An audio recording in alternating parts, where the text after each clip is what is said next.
first topic of our webinar today, and that is, where does my skill set needs to be?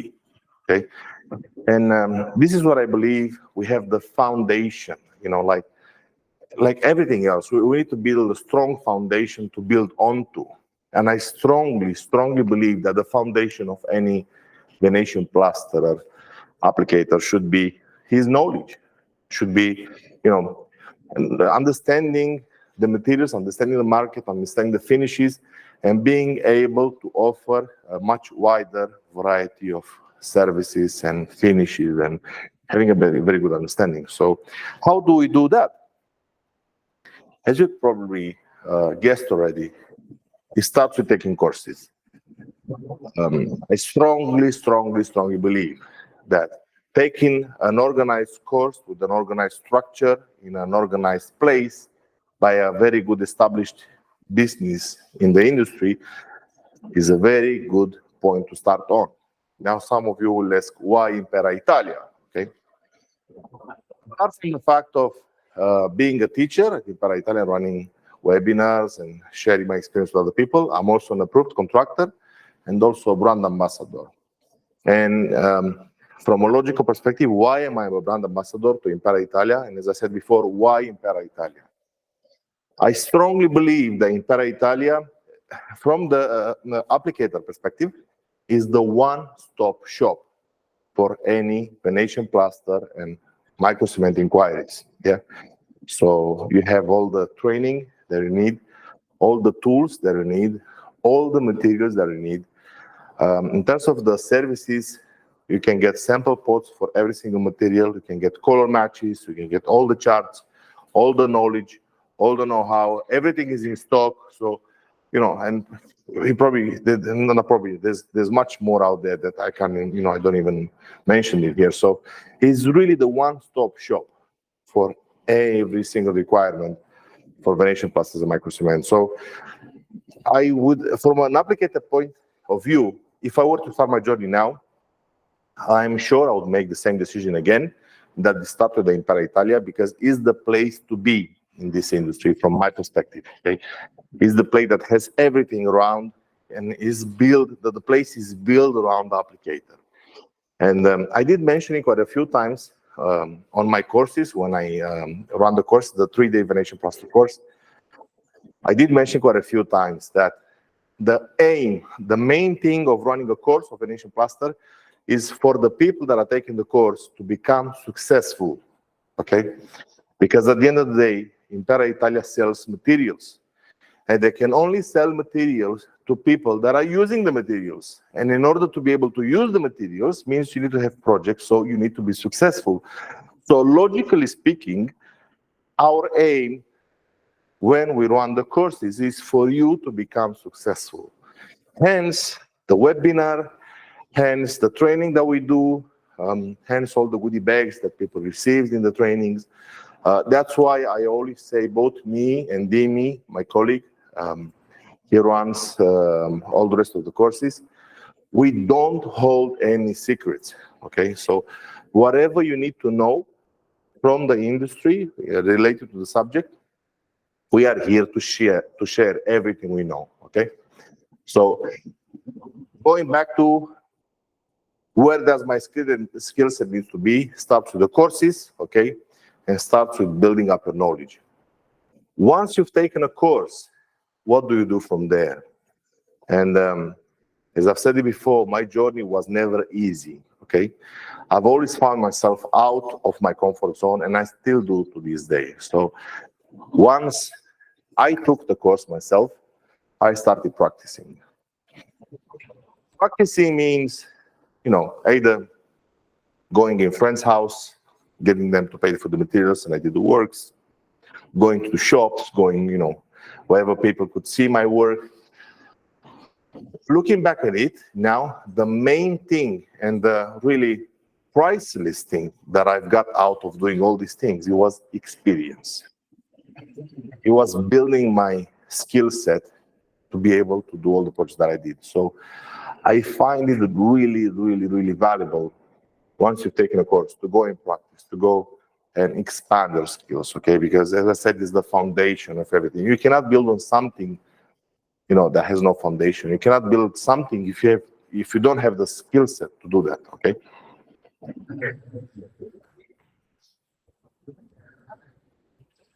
As I've said it before, after I took the course, I did quite a few projects. I don't do free projects nowadays anymore, if somebody would ask me, because I do a lot of paid projects, and I don't have time to do the unpaid projects.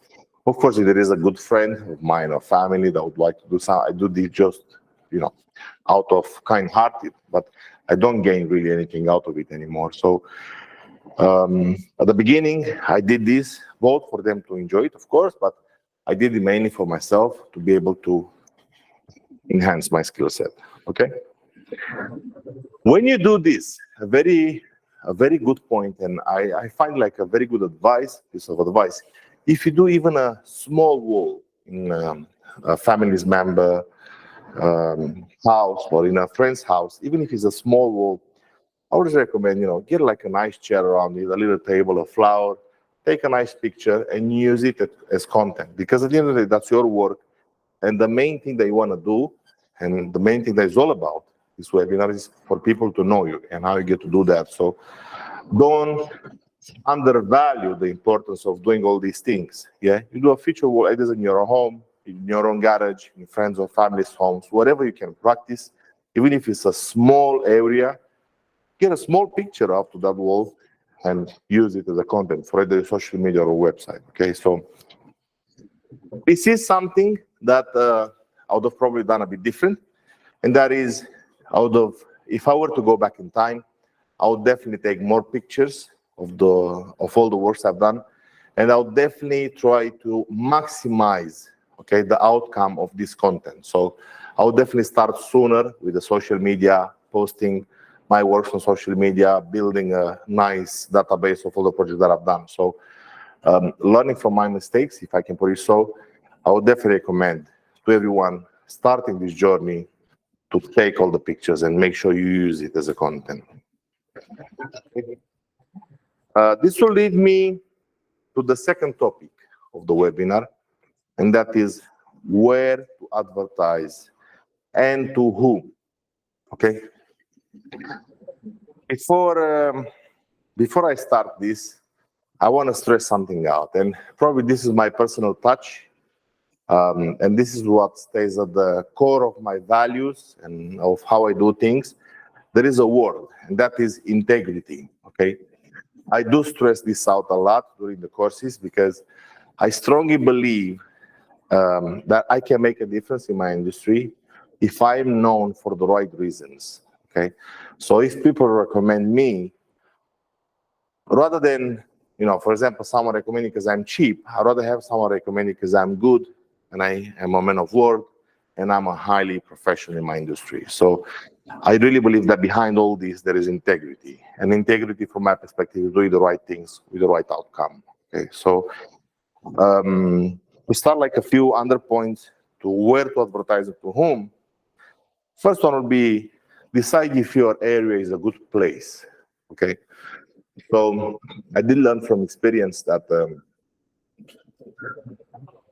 I would say, if I were to give numbers in like percentages, more than 90% of the people, probably more than 95% of the people that I work for, that I do projects for, will be doing this kind of finishes in their own homes. Okay, so if I were to make like a limitation, not limitation, like a segregation, if I can put it so, would be to try and chase the people that are doing the projects for their own personal house, rather than projects that will be later rented or for renting properties, or, you know. So going back to the Venetian plaster is definitely a luxury finish. Okay, it's something that people do not need, but people want. Okay, it's a luxury item. And as you would see, and as you would know, especially on bigger properties, people like to spend money on these properties. Either is kitchens, driveways, facades, tiles, bathrooms, big TVs, cinema rooms, swimming pools, you name it. Okay. we humans, generally speaking, we like to spend money for our own comfort. Okay, so I think as a target area will be most probably, you know, from my perspective, the places with those type of houses where people like to spend money on them. Okay, so of course, if we were to do a feature wall is one thing, you know, like something like a small chimney breast or something is one thing, but if you were to do something like 300 or 700 square meters of Venetian plasters, you would want to do that in a much bigger house. Okay, and I'm sure you all know type of houses that I'm talking about, and the type of areas with this type of houses. So this would be like my main target. You know, if you were to sell luxury cars, okay, I don't know, you name the brand, I'm not gonna. You'd want to advertise the people that either had those type of cars before or are into that. Okay, so I think you get my point. Good. When it comes to advertising in a certain area, the amount of miles that you can advertise to from where you live depends on you, on how long you're willing to travel for work, how far you're willing to go. Okay, so you want to keep into consideration the cost associated with traveling and everything. So this will be something that, of course, same as most of the other things, based on your discernment and whatever works for you. Okay. So when I started this, I was very enthusiastic about going, everywhere is needed. Yeah, so that's why I went to Germany. That's why I went in Italy to do projects. That's why I went in France. Okay. Now, I'll be probably a bit more selective because the amount of work that I get is a lot, not just in London, but even more so near the area I live. So when I'm looking at it now, why would I go away for a week, 2, 3 weeks for work if a lot of work is already happening here? If it works for you and if you want to travel and if you find excitement in that, then that's the answer. You need to do that. Where I'm looking from, I try to offer my service rather locally than going abroad. Okay. Of course, if it's a big size project where I look from, and if financially is worth it and it's something that is like a challenge for me, I don't mind traveling. But it's creating your own discernment on these things. Okay. So when it comes to where to advertise and to whom, I talked about the private. I talked about the private customers, but I also do recommend to go and advertise. Find the architecture practices around you, the interior design studios around you, and once you're confident with your set of skills and you know what you can do, even if it's a limited amount of finishes, put them out there. Talk about them. As I said, make samples, make walls, show to people what you can do. Because let me tell you a secret. I say it's a secret because it took me some time to realize there'll always be someone that will love your work, even though you believe it's not the best. Okay, so there will always be someone out there loving and resonating with the type of work you do. So I'll say it again: don't undervalue the importance of making yourself known. Okay, exposing yourself to the people. It's probably a bit more difficult if you're a kind of a person of an introvert. So it will take a little bit getting out of your comfort zone to put yourself on the market, okay? Because I think the main principle of the marketing and making yourself known is the best known beats best, okay? So you can be the best at what you do, but if nobody knows about it, you're not gonna benefit from it as much. So it's really important to find a balance in between being really good at what you do and putting yourself on the market. Unlike classic trades, so I come from a plastering from the plastering industry, as I said, and as a plasterer, when I was a plasterer, I never had to advertise. Okay, because plastering is a need rather than a luxury. Yeah, everybody sooner or later will need a flat and smooth wall or ceiling. Okay, so you do some decent work for someone, sooner or later, if they were happy with your services, they will recommend you to a friend, or to a family member or so on. Same thing goes with, tiler, decorator, carpenter, you name it. When it comes to the Venetian plasterer, it's a bit different. And I had it on many situations where people absolutely loved my work. And even though they even spoke about me to all the family members and friends, and I do believe generally they did, maybe not so many people want to spend that kind of money on Venetian plaster. So, okay, you see how there is a difference between classical trades and Venetian plaster. Good. Said before, advertising to architects and interior designers, I find it really valuable. Okay, is because most of the times a private customer, most of the situation, you will get one project, and as I said, even if they're really happy with you, there are very small chances, generally speaking, that someone else from their circle of friends and family will want it. When you advertise your services to architects and interior designers, this is what they do for a living, okay, making people's homes. So they'll definitely have repeated projects. Okay, so you want to create a relationship. You want to establish relationships with people where you trust people and people trust you. Okay, so we're humans. That's how we work. I'm understanding this as well. So I think building up integrity-based, trustworthy relationships with people is a very good point to start on. And going back to the first point, you can only do that if you enhance your own skills, okay? So practice, practice, practice. You'll hear me saying it a lot, okay? We will go onto the next point, which is pretty much interconnected with the second point. Now we're gonna go to the third point, and that is networking and how to find clients. And part of it already covered it in the second point, but we will go a little bit more into the center of it. So to start with, I would strongly recommend to watch the market, to watch how the market goes, okay? See the tendencies, see what people want on the market, see where people want to go, see what's the tendency in the colors, in the interior designs, okay? So make sure you are aware of the market you are playing in. Okay? Make sure you're up to date with the materials, and as I said, with the tendency, whatever goes viral, whatever is up to date. Okay. The best advertising method to start with, from my perspective, and as I said, I like to think of myself as being a Venetian plaster expert, not an advertising expert, okay, because I'm definitely not. I don't run a marketing agency, but I can share the things that worked for me, okay? And what it worked for me, I started with the business cards, okay? Make sure you have some nice business cards. I always recommend it, and I always say it whenever you go and meet a customer, even if you don't have a company at the beginning, even if you don't have a logo, just make sure you put your name on a t-shirt, make sure you have a nice business card.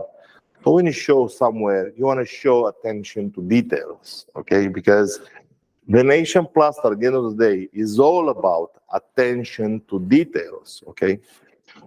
So I did learn over the years that there is a very strong bond in between your personal life and your business life. And I did learn over the years that customers see that.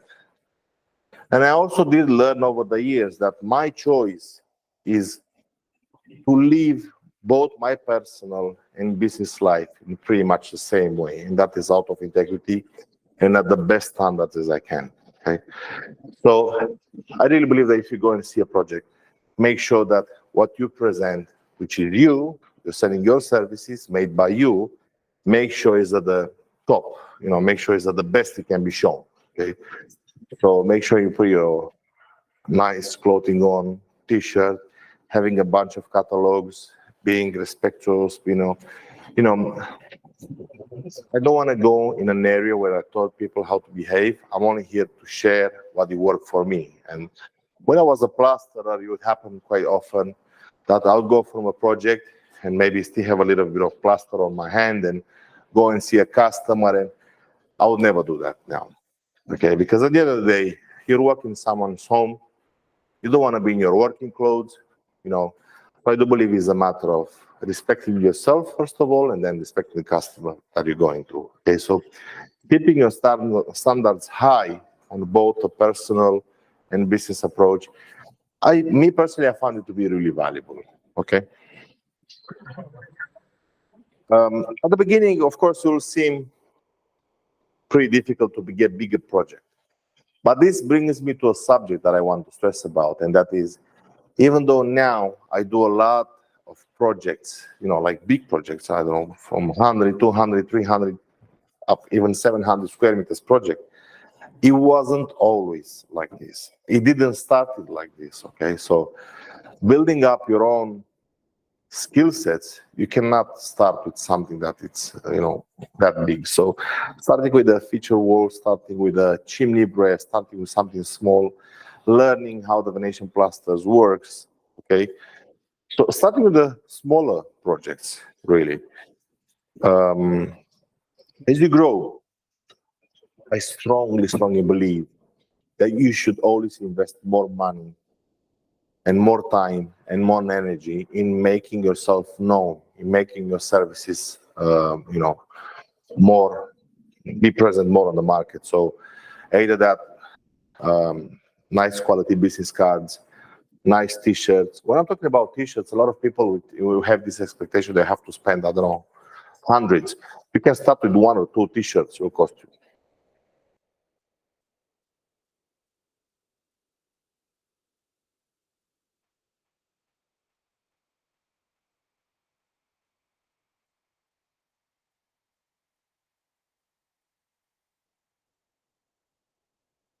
If you have a small van, I would always recommend that your van is a pristine state, is always clean.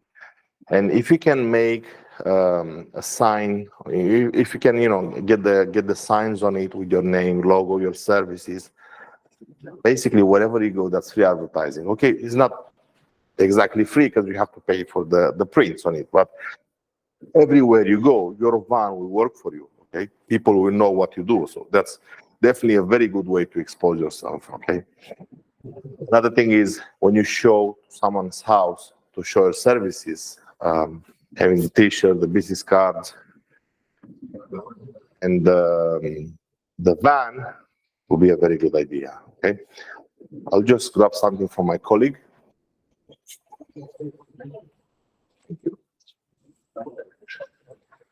So before deciding networking, how to find clients, the point is you want to make sure you're in a position where you show up at the best you can. Okay, we just unlock the tablet, because here on this tablet I will get the answers. Sorry, I will get the questions. I probably have to give it to my colleague because it doesn't work.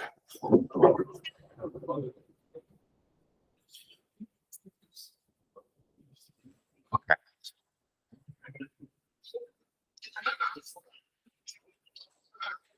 I will just look.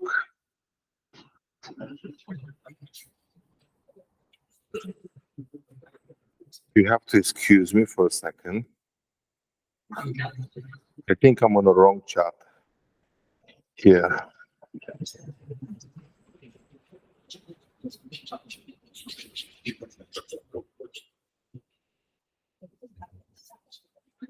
Perfect.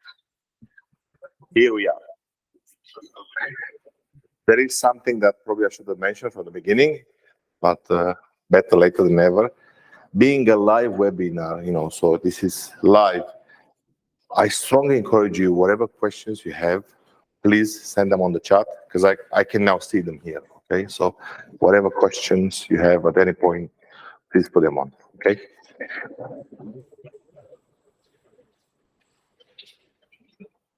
So where are the networking and how to find clients? Okay. Where to advertise. So once I went through the business cards, t-shirt, and van the best as you can, what it did worked for me big time, and I cannot stress this enough. Big time. Once I've decided the area I would like to work, and I've said it before, with the houses where people spend the money in, as soon as I would see a construction site with a hoarding showing up in the way that I've just described, we just knock on the door and ask the managers, whoever is managing the site, if they need any Venetian plastering services or micro cement in my case, okay? And you will have no idea that this, how much did it work for me. And it was really the best advertising method with the highest return ever that I ever had. I don't have to do this now. It's because of the amount of work I get, so I don't have to do it anymore, but that's how I started, okay? So you will have no idea how many people I got just from knocking on the construction sites and making myself known.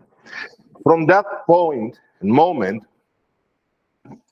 it will be really good to be backed up by a website and social media pages, okay? It will be really good because once you show to people, give you a business card, most of the people will say, where can I see your work? So it would be a really good idea to have a database, okay? To have something where you put your work, and I've said it before, where people can see what you do, okay?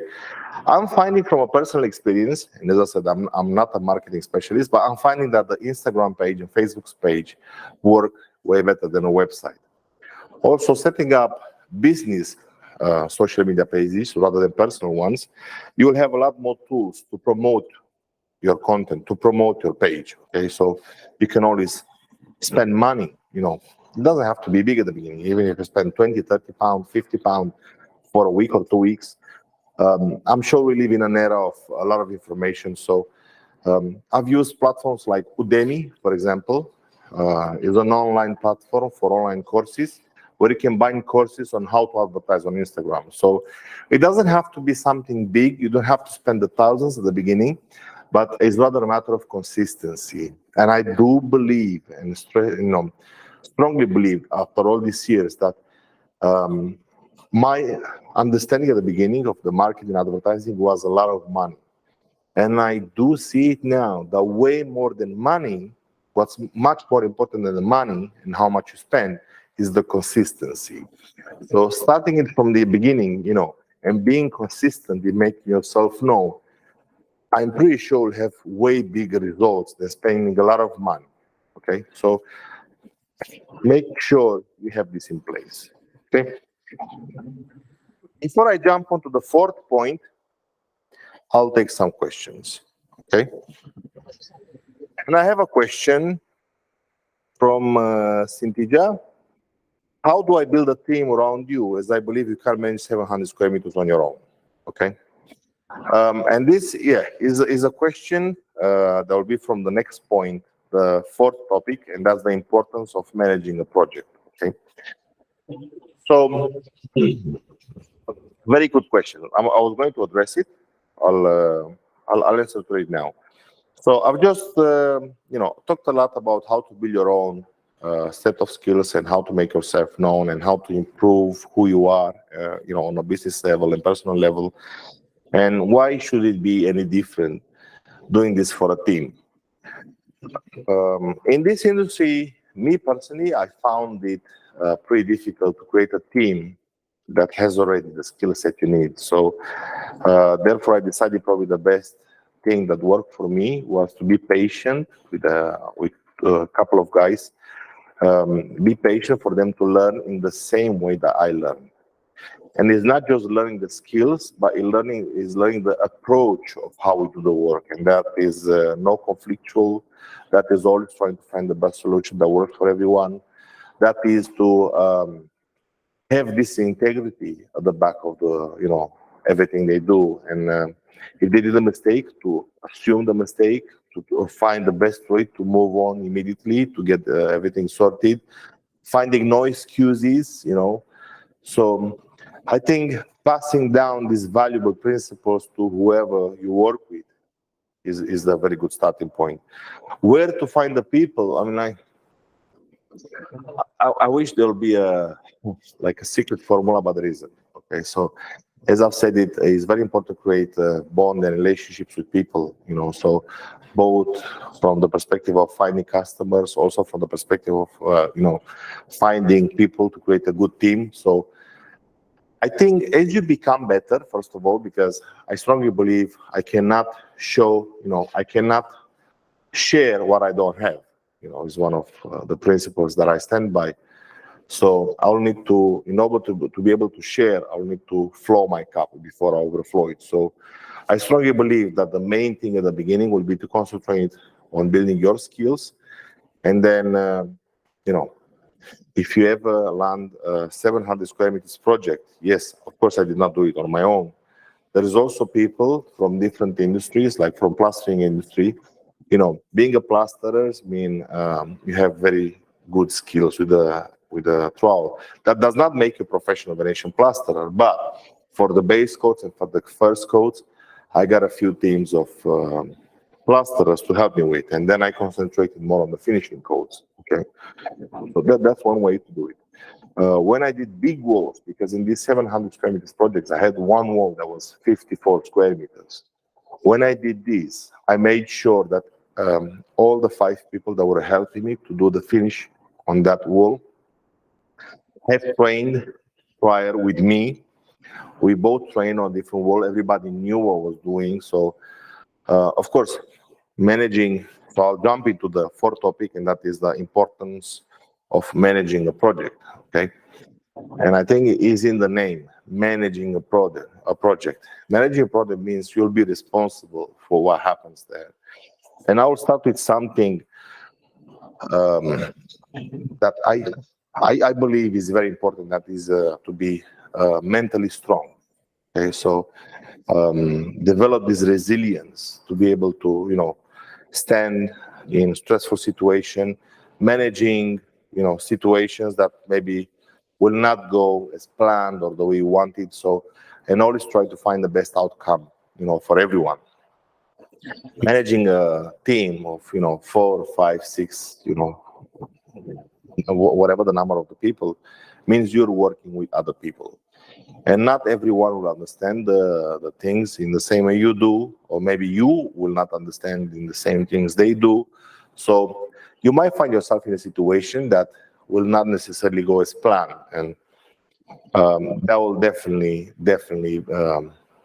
it will matter if you build up resilience, mental resilience. Okay. Also, managing a project and building a team will be based on the size of the project, but I will always recommend to start small, start building your skills, and as you go up, as you become more confident in your skills, as you know more applicators from the area. I also, something that I haven't thought about it now, but is actually quite important, and I'm bringing attention to my colleagues. Once you take a course with Impera Italia, you will also have your personal details in our database. If ever you find in a situation where you'll be, let's say on a Saturday, I feel I could use 2 people to help me, you can also ask at Impera Italia our colleagues if they know anyone that maybe taken the course or someone that they can help. So being part of the Impera Italia community, it is about these two. Okay, so you'll find like-minded people also. Taking a course, you find yourself in a course with different people, you have the same knowledge. So this could be a good starting point as well. Okay. The importance of managing the project, as I said, it depends a lot on the size, because doing a feature wall is not really much to manage.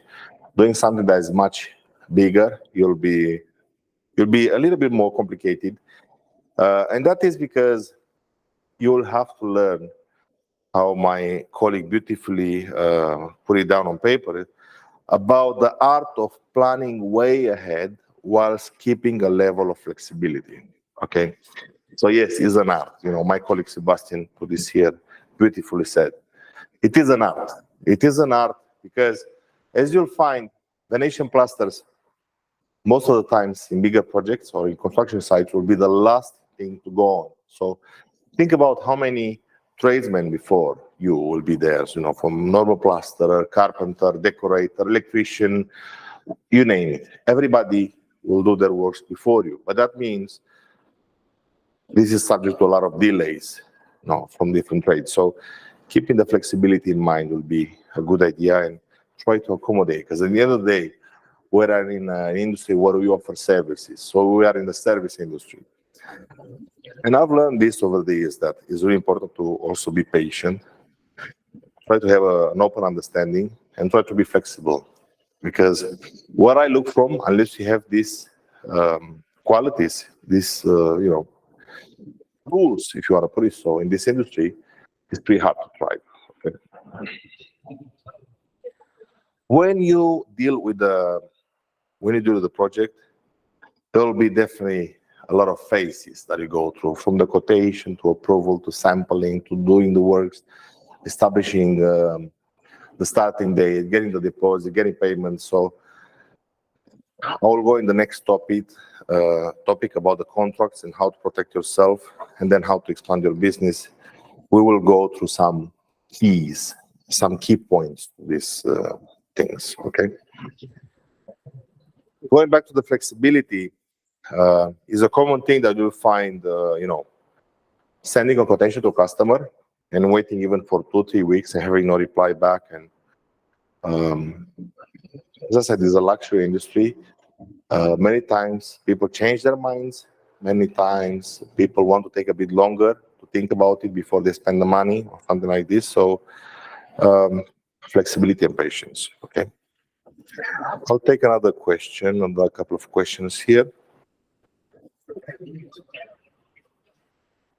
Someone says, I'm struggling to find clients in my area. I've invested in cards, logos, clothes, and social media pages. I have a small portfolio of some feature walls and hundreds of sample boards of materials I have purchased from Impera Italia. I don't know what else to do. I'm reticent to approach local designers and architects without forming a physical portfolio. Okay. These are two questions. So what else to do? Going back to the first question, okay? So you've done all this, what else to do? Well, first of all, I'll start by looking at how I do things, okay? So even though you did business cards, social media, T-shirts, samples, I think it's really important how you approach people, okay? You want to find the people that resonate with you. You want to find the people that resonate with your services. So maybe the way you approach, I'm not saying, because I don't know, who am I talking about? I'm saying about try to adjust on the market. I do believe in the fact that success leaves clues. Okay, so if you try to look at the industry and competitors with more experience, and see how they approach people, see how they do things, it also worked for me. Okay, so I think maybe if one approach didn't work, try to find a different approach. I'm telling you that in terms of the industry and how much work there's out there, at the moment there's more work. So there is more offer of work than demand, okay, than people that can do it. I don't know if I got the wording right, but there's definitely more work out there than applicators, okay, because it's a booming industry. More and more people want to have it done in their properties, in their homes. So maybe going and knocking on the construction sites, I did this a lot, okay, and make yourself known. I think it would be a good idea.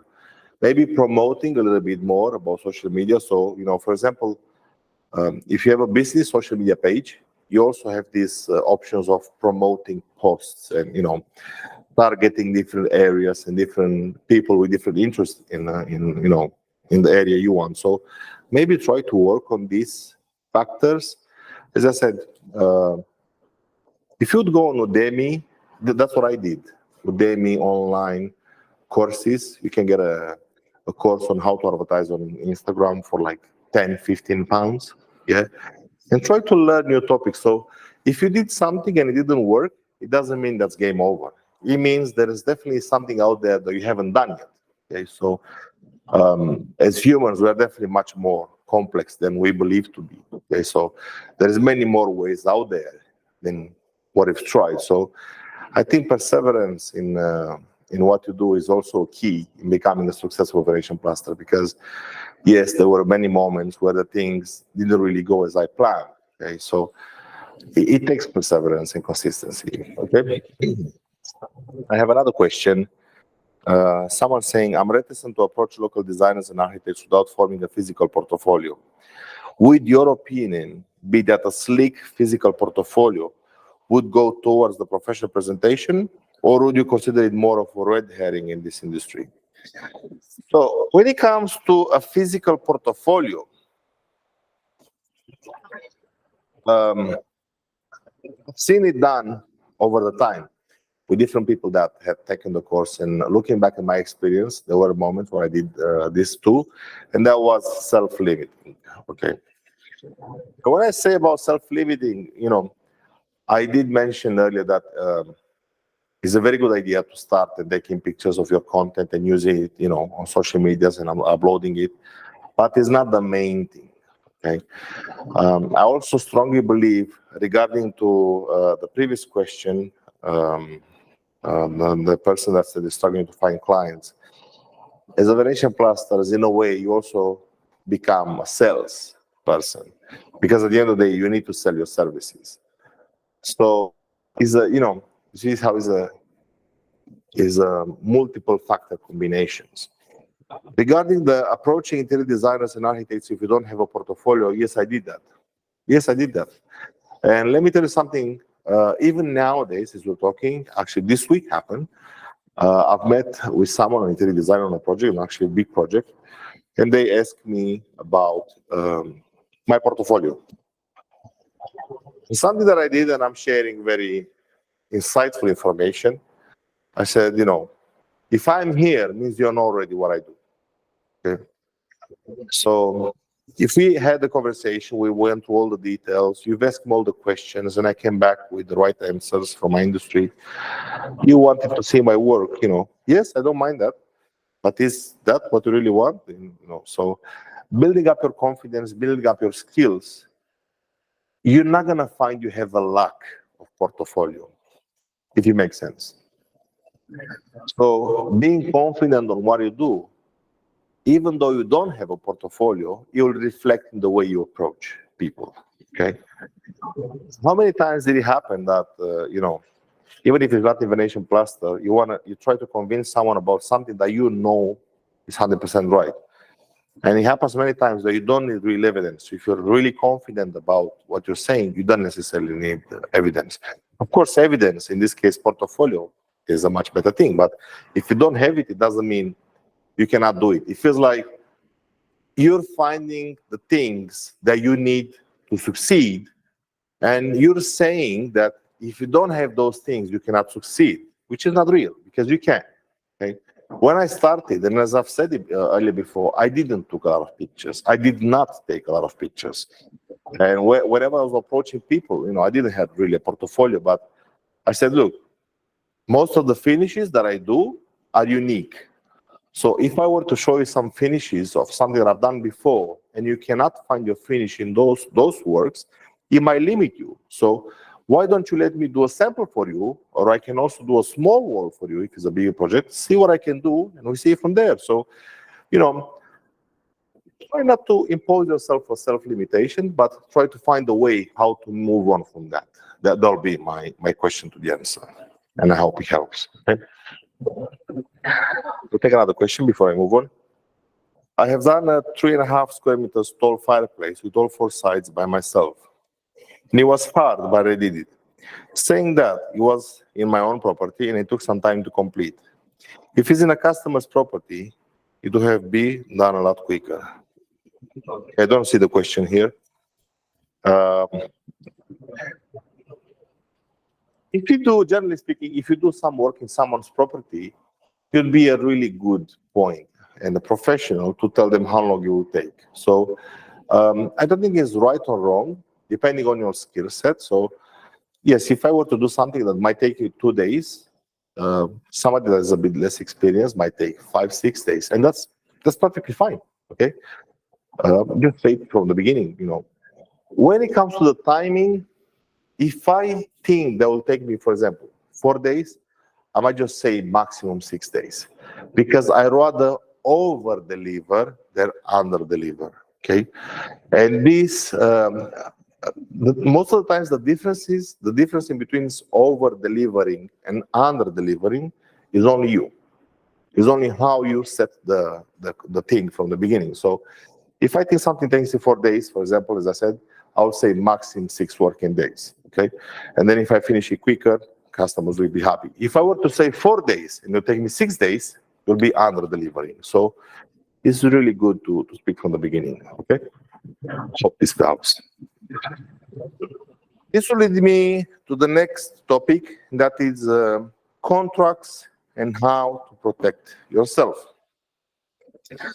I'm gonna start with a very simple, and I find it, basic but very important aspect, and that is make sure that every communication you would have with the customer on a project is done in writing, either a text, WhatsApp, email, okay, papers.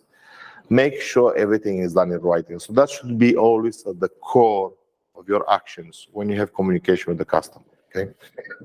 Then as a tradesman providing service, is really important to have a contract that is very clear, very well written.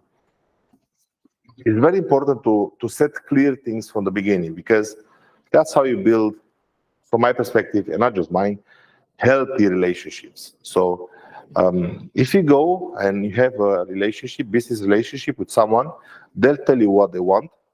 You'll tell them how much it costs and how long it will take, and there'll be a fair exchange, okay?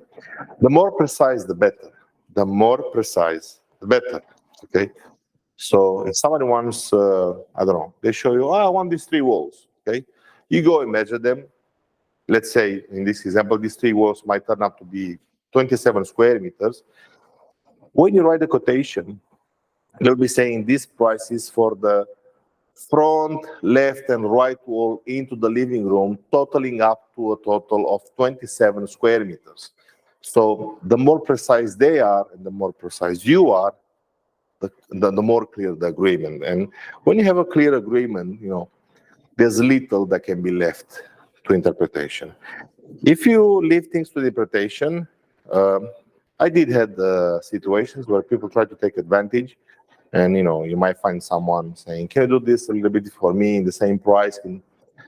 Now, this depends a lot on the size of the project, because, for example, if there is someone that spends £10,000 on a project and they want a little bit of extra, I'm not going to charge them. But if there's someone that spends £1,000 and they want something more that is worth £500, I'm not going to do it for free, okay? So I think, again, it's find your own discernment, okay?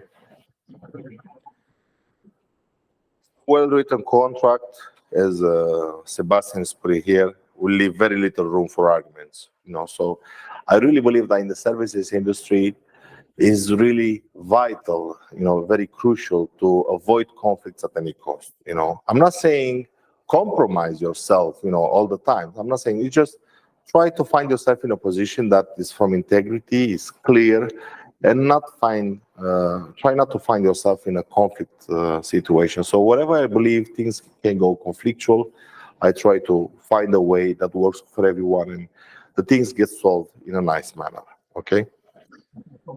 Being clear from the beginning can only lead to a nice outcome, okay? When it comes to how I work, okay, in terms of the sequence, I say this more in detail on the courses that I run, but generally speaking, wherever possible, I see the project, then I send the quotation. In the quotation, I like to take my time and write all the details, go through everything, what's going to happen, how long it's going to take, all the process. I say in the quotation that once the price is approved, we can create 1 sample per finish that will be included in the price as long as the project goes ahead. I also say that if for any reason the project will not go ahead, there will be a certain amount to be paid per sample. You decide whatever that amount is. Because at the end of the day, making a sample, usually I make them in 40 by 60 centimeters on top of 6 mil MDF board. This is what works for me. Making a sample will take a good few hours to do it. You'll have to buy some material, for a sample. So if the people go ahead with the project, that's including the price, and it's free of charge. If I make the samples and people decide not to do it anymore for any reason, you'll have to be paid. Okay. Once the sample agreed and people go ahead, I require a deposit upfront. This can depend from 30, 40, 50%, whatever you feel confident with, whatever you want to work. I don't recommend to work without a deposit. Also because once you get the Venetian plaster materials mixed in your own color, bear in mind, are not refundable. Okay, so I think this is for reasons that I don't even have to mention. Okay, so this is how I work. Okay, drawing the contract and getting the customer to physically sign the contract will probably be the best and the safest way. Yeah. A wet signature on a piece of paper will probably be the best thing to do. So if you send an email, if you draw an email and you want to make it into a contract, at the end of the contract or at the end of the email of the quotation, you can put your own name and the customer's name, print it, and then get them to sign it. This will definitely cover you. Okay. And this would lead me to the last point, and that is how to expand your business. Okay. First of all, I went through all the previous points. So when it comes to how to expand your business, I would assume that you already gone to the previous topics where you expanded your skills. You've already tried different things. You know how to do stuff. You put yourself on the market. You try the social media. You try the t-shirts. You're really good at something, but you want more. Okay, so this is what I mean about expanding your business. Okay, so I've seen, and I think it's a commonly made mistake, if I want to call it so, where people wish for more work, but a lot of people are not necessarily able to cope with the amount of work.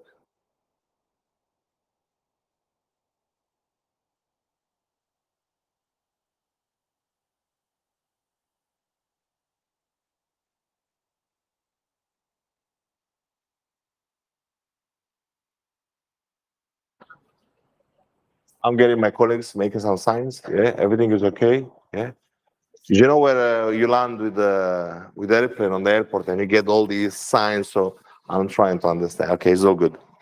So before you want to expand the business, you want to make sure you are able to cope with all the amount of work that will come your way eventually. Okay, so before you expand your business, you want to make sure you are able to do so. Also, as a reminder, in the Venetian plastering industry, and this it might be something new for many of you, it might be not, but you will be regarded as an artist. Okay, and I strongly believe that you will be an artist. Okay, so you need to trust that, and confidence speaks volumes. And I also say something, I like to say something more like on a personal note. Confidence, I really believe, is the most expensive coat you can wear on this earth. Okay, so being confident, and what you do and who you are will definitely show in your relationships with the customers. Okay, so you are an artist. If we were to go in fashion, for example, big names command big price tags and higher demand. Okay, as Sebastian nicely put it here. So you want to play this game as well, but I don't believe in fake it till you make it. I strongly don't believe in that. I really believe in being who you are at every single point, but I believe in being the best version of you at every single moment also. So I don't believe in fake it till you make it, but I do believe in playing the game of the industry you are in. It's a luxury industry, so I really believe you should be playing the game like this. Okay. So as you go, there should be more time and attention paid to growing your set of skills, to grow your marketing skills, and ultimately, of course, to grow your company and numbers. Okay, because then you want to see numbers. Good. Having a new website, later on, you can definitely spend more money. Advertising on the website and doing SEO, no, CEO is called. Yeah.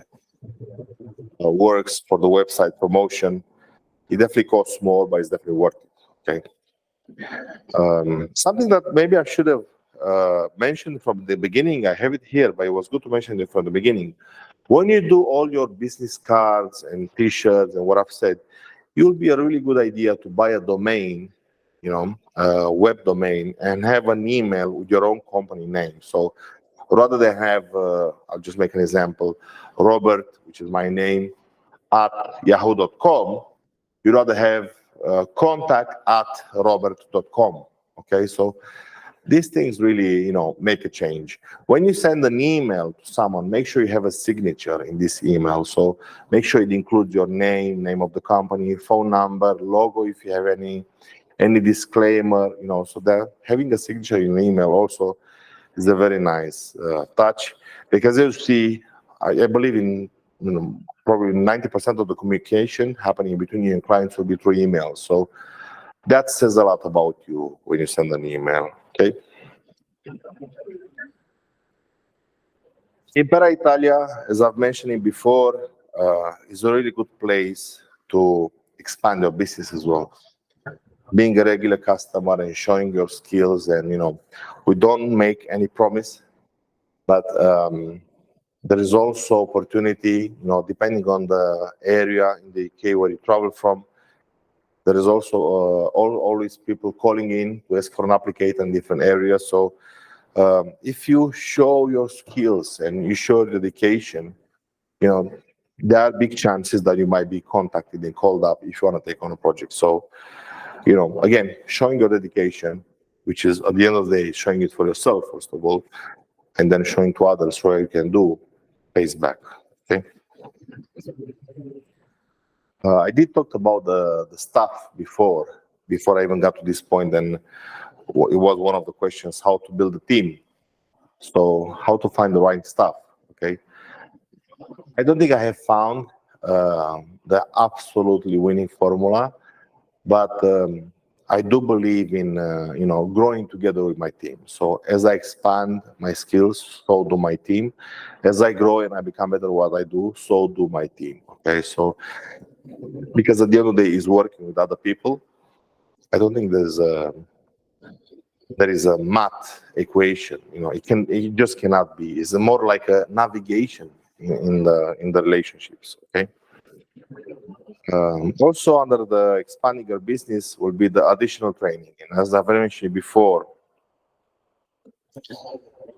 additional training, both for you and for the staff. Because at the end of the day, if you look from perspective where, it costs me a lot of money. Yes, but if you want to reap the fruits, get the fruits, but not invest any time or energy or money, is pretty difficult. So getting additional training both for you and for the staff is always a good point to start from. I've said it before, but I'm going to say it again. Staying up to date with what happened in your industry. So, if sometimes that means take a new project, to take a new course, to learn about a new material, I strongly recommend to do that. Okay. When it comes to the training, I will say that even though the webinar is all about Venetian plastering, this industry is a bit more than that, and this industry also includes the micro cement and metallic paints. Okay. If you look on our website, you'll find all these different courses and some explanations about all of them. But I strongly believe that doing just Venetian plastering, for example, or micro cement is like having one hand or another. Knowing how to do both is like having your both hands. Okay, so they're totally different. Venetian plastering, micro cements, and metallic paints, they're different finishes, but they go in the same area of the finishes, and that is, luxury Italian finishes. Okay, so building up your skills to learn all these finishes, where I look from will be a very good point to start from. Also because you have options for different budgets, for different pictures, for different projects, and people can show you different pictures. For example, somebody can show you a picture on what they see on Instagram or Google, and in some situation, it might not be what you've done before with the Venetian plaster, but it might be a micro cement or a metallic paint. So knowing how to do all of them, you can also combine them to create different finishes. So this will go back to building your foundation and make sure that your skills are really the best they can be. Okay. I'll take some questions if you have any. If not, I'm so much looking forward to see you at at our next webinar. We'll soon detail about what's going to be. If you have any suggestions in the meanwhile, and if there are certain topics that you want to learn more about, please send us a message, an email, a suggestion. We're always open to suggestions because I would like you to truly believe that we are here and doing all this for you to succeed. Okay, so if you succeed, we succeed. Okay, so until next time, I wish you all the best of luck. Be confident in yourself. We do believe in you, in walking this journey. So if there is anything you need help with, the technical advice, or you have questions, please call the office and we'll be more than happy to help you. So until next time, thank you and have a great evening. Thank you.